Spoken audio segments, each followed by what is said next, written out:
Hello and welcome to ttrpg. I am Vyacheslav and today I show you main rulebook for basic fantasy in a hardcover. It's a really fine system. You can find it in my list of my favorite role-playing systems.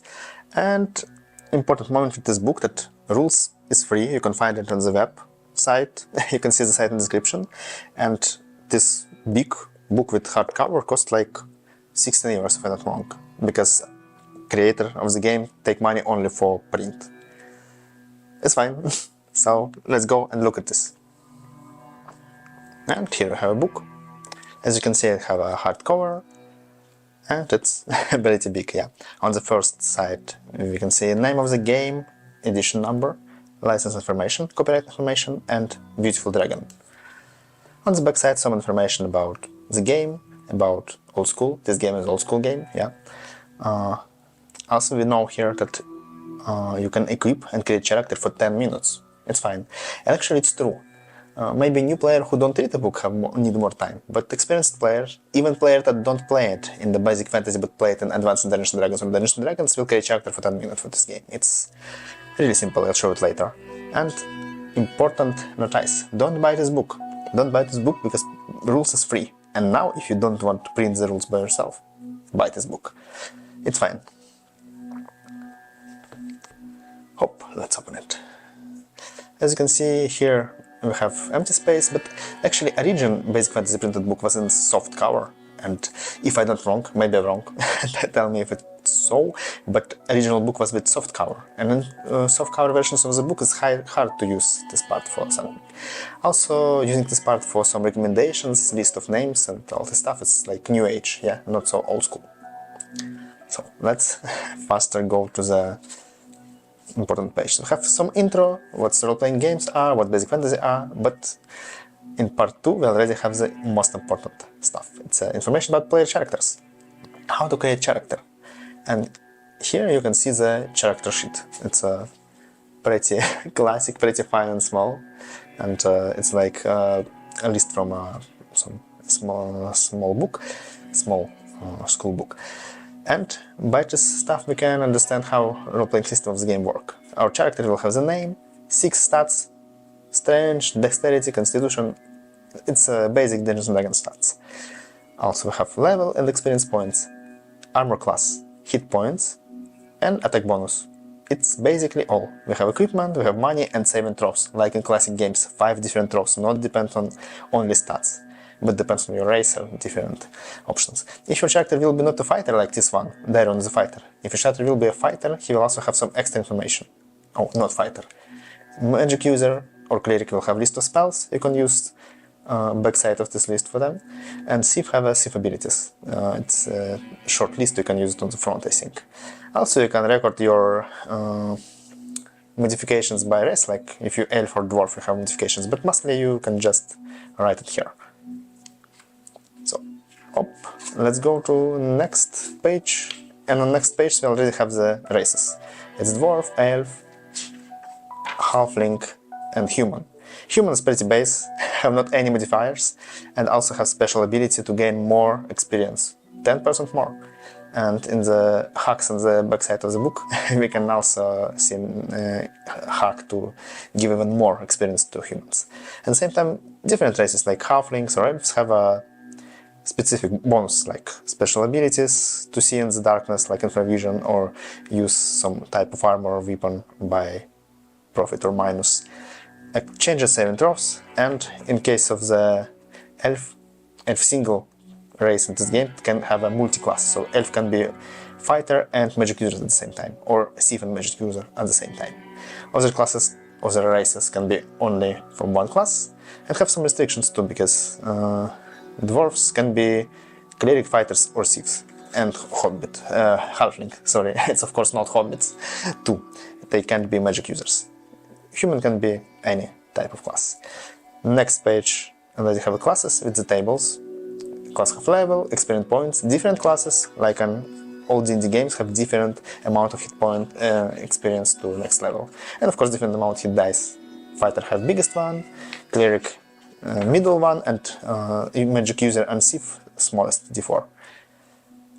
Here you can see the table of thief abilities.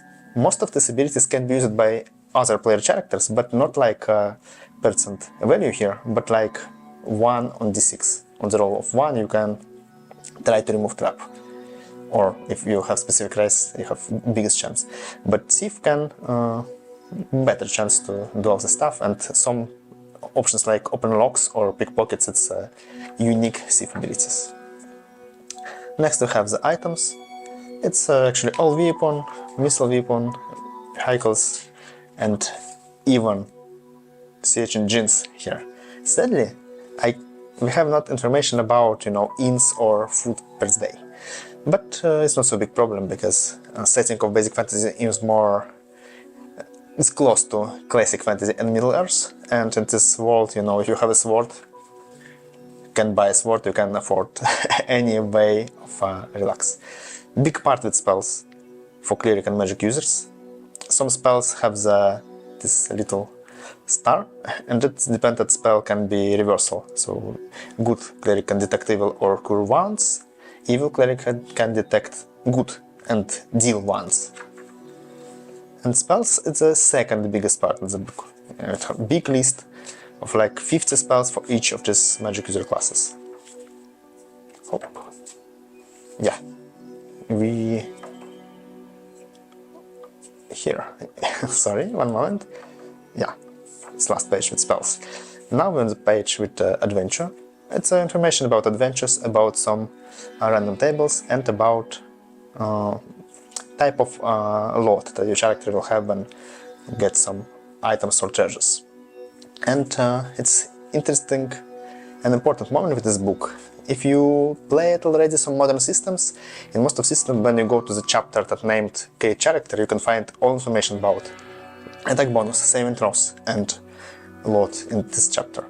But this book, it's more like old school book. I mean, not just trying to be old school, but actually old school, like in red box. So here, I think I can say this book more oriented to master, because for player characters, of course, it's fine if you can see all information about your class in class section. But for master, it's more important to find information about all saving throws or all attack bonuses in one place. And here, you have extra information that you need to know to create character in the separated part of the books. If you already read the book, you still will be easy with it and create character fast, but it can be slightly confused for new players. So if you want to run game for new players, tell them where to find the helpful tables or create characters together. It also have random tables for wilderness adventure, for mercenaries, really important in this game, because many conflicts was created for, big parties, not 4 or 5 players one. And information about character advancement. How many experience points you will get for monsters. You can find this. But you don't need to actually calculate it all the time, because when we go to the next part with monsters, hop, in any monster section you can find not only hit dice, but also amount of experience point that your characters will give for fight against basilisk. Fight against this monster. Advancement and encountered some rules of combat. Combat rules in game pretty simple. It's not like old D&D games. Here we have the ascending armor class, so you need check the armor class of target, roll d20, use your attack bonus and sometimes strength or dexterity bonus, and look, if you roll more than armor class, you hit. If not more, you miss. And mostly it's all. In a combat round you can move, attack, also cast a spell, do something specific. If you attack, you can cast a spell, yeah? You can move, you can make action like cast a spell, attack, and also you can charge the opponent character, so you can run to him and strike. In this case you will get +2 to attack and -2 to armor class to next round. And also if you in the combat with some character, you can't just leave him and attack other one. You need to move forward or run against, but some have attack of opportunity. Information about grenades, of this advanced stuff, yeah. And here we have the most important table for clerics, yeah. Cleric can turning the undead. If cleric will have a high level, like 12, he will just destroy the skeletons. If not so high, he can turn them. and low-level cleric can turn the vampire. Yeah, and in this case you also will roll a amount of monsters that you will turning or destroy. If you lose your turning the undead ability, you will not use them in combat more. If you success in this, you can do it each turn to destroy or turn creatures. Information about the rest, about specific damage like energy drain, it's drain your levels and falling damage. Maybe here we can also find information on poison, I'm not sure. In this game, like in old school games, poison kill you if you fall the throws. And yes, 7 throws tables for all classes of the game. User, magic user, cleric, fighter, thief, all of tendencies. So when you create a character, you look at this and write it into your sheet. When you level up, you update it. And of course use modifiers of your character. And yes, saving throw from death or poison. When you poison it, if you fall, you will die quickly. It's sad, but true. And actually in the end part of the book we will see the hacks for fix this, because I don't really like this variant. And now it's biggest part of the book. The biggest part of the book is a list of monsters. This book have all monsters. Actually you can create new, you can find new in extra materials, but it's absolutely all monsters for even big campaign, because it's a big amount of them. Auroch, I think it's like Cobalt. This book also OGL free, so some licensed by don't cost names for monsters will not be used, so maybe it's a sad moment for somebody. And you can see it's really big section. A lot of monsters, a lot of old school pictures of them. Oh, it's a jelly. You can see jelly and some non-lucky fighter inside. Let's go to next part. I don't remember when it will finished. Just look at this monsters sections. Oh, yeah. Last part of the book here, part 7. Not last part, one of the last parts. Not so big. Treasure. It's about the treasures that your characters will get in the adventures. It has a lot of tables that show you how many treasures your character can randomly find or can't. Also it have tables for magic item generation. It's cool. You can create sword with +1 and some effect, like special enemy or special ability. But you don't need to think about it, you can just rule the table and create it. It's helpful, very helpful. More information about magic items. Hop. Devices for summon elements. And section with game master information. It will have the information about encounters and some hacks too. Tables to generate wandering monsters, if you like them, of course, for your companies. For generate encounters in a wild, in the town or village. For information about creating NPC party. You know, sometimes you want your characters will fight not with monsters, but will actually this party like them. And it's mostly more interesting fights. How to deal with players, and it's particularly hacks. Like, these have information about hopeless characters. Maybe I don't mention it before, but for become character of some class, you need minimal stats. So to be fighter, you need at least 9 strange, wisdom for clerics, dexterity for thieves, and intelligence for magic users. And if your character that you roll on the start of the game, character created randomly, will have not enough stats, he is hopeless. He can't be any class. He can be just simple human that live in the village. He can't go to adventure. So here we have recommendations to reroll or don't reroll or mix some options to make this character better. Also we have information about finding spells for magic users, because magic users need to find the scroll and write it in this book. And section that judge wishes, you know, wish mechanic that exists in modern D&D. And not only D&D too, but yeah, it's actually don't so fun mechanic as can be seen. Optional rules. A rule about death. It have different hacks. My favorite is about safe versus death, because negative hit points is more modern and not so interesting. You know, old school games mostly hardcore, and you still can rise your character. So why to make some stuff? At the same time, safe versus death looks fine, because When characters firstly look at this saving throws table, they maybe don't understand what it is, and in this case, when we use it more regular, it's have a big weight, become more important for characters, for players. Yeah. Save against poison. Yes, information about poison here. If you get a poison and fail save, you die, but Game Creator recommend to use as option some poison effects like 6 rounds of 1d6 damage, or maybe it's with more dangerous poison, 10 rounds of 10d6 damage.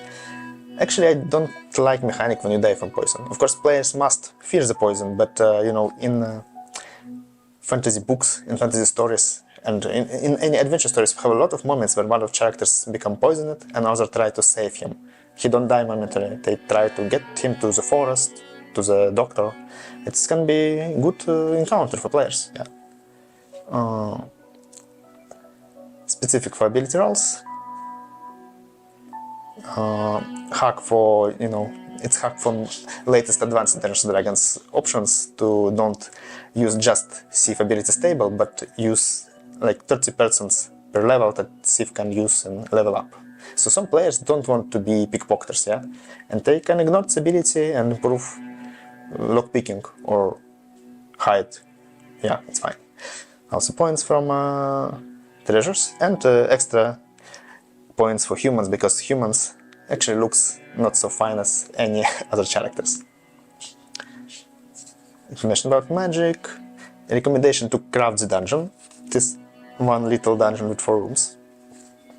And somewhere here we have also information about strongholds. Yeah, when the characters become too powerful, like level 9, they can create a fortress, stronghold, and use some followers. And I think at this moment adventures must be finished, because why you need to go to fight orcs in dungeon if you can send your followers and sit on your stronghold. And the stronghold map. On the last page we have alphabetical index and more information about basic fantasy.